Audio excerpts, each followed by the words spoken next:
If you're having coffee with me, I'd welcome you to my temple of words with a steamy hot cup of your beverage of choice. It's those rainy kind of days that make you wonder if you really like the rain or just like the idea of rain as opposed to having a drought. The Halloween season has passed and I still have one or two horror movies to review. If that floats your boat, be sure to keep a lookout for my next posts. We don't celebrate Halloween over this side of the world. Most things that I know about it are from watching movies. I did play around with the idea of what sort of costume I could dress up as if I had to go to a costume party and thought, Bluebeard.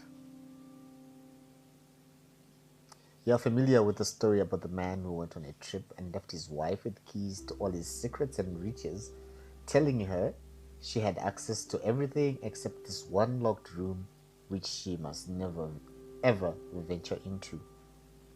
Curiosity got the better of her and she went into the room to find the severed heads of her predecessors.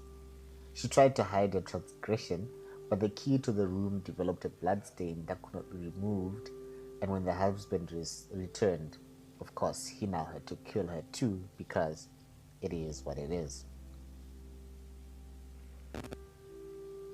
There are several versions and variations to this French folktale, but bottom line is I was absolutely terrified of Bluebeard. So you could say this is me facing my fears, or is it me becoming my fears? My understanding of the story has shifted over time, from being a cautionary tale about curiosity, temptation, and servitude, to one about not blindly following the rules without question simply because that's tradition. As a precocious child who grew up with an inquisitive mind, my curiosity has gotten me into some rather tricky situations, since I'm the type of person who prefers to witness things for themselves than simply be told that's just the way it is. Like how I want to be rich enough to see for myself that money can't buy happiness. Because right now, I think it's because they don't know where to shop. So Elon Musk finally bought the Bluebird app for a cool $44 billion. I'll be pretty happy about it if I was him. Now brace for the horror show that follows.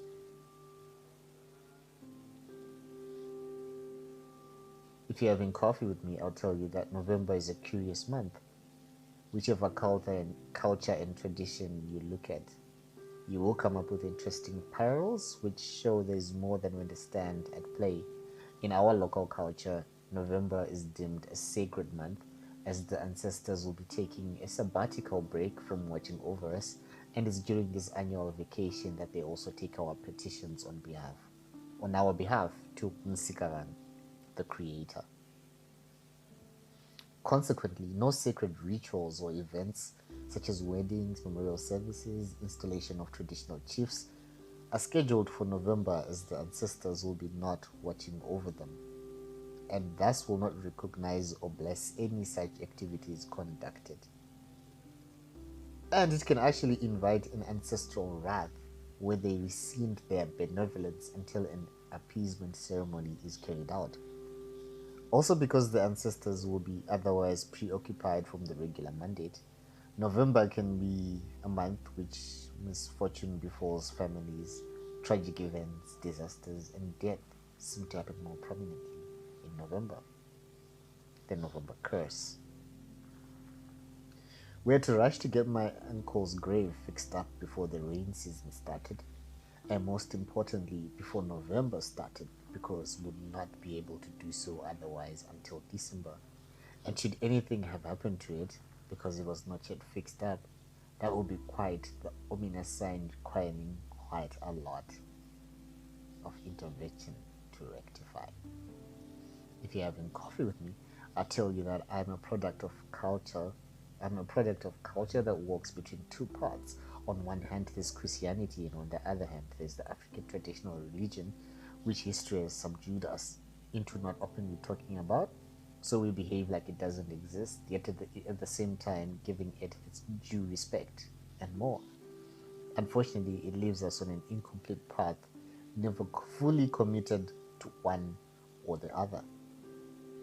It's only recently in my older years that I learned that the sacredness of November is not confined to the calendar month as observed by most people, but instead follows the lunar cycle, which means we could be observing it during the wrong period, and that might be why some things don't work for us.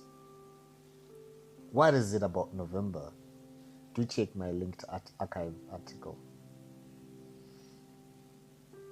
Someone responded to the question on why we don't celebrate Halloween in Zimbabwe by joking that living in Zimbabwe is an ongoing horror story.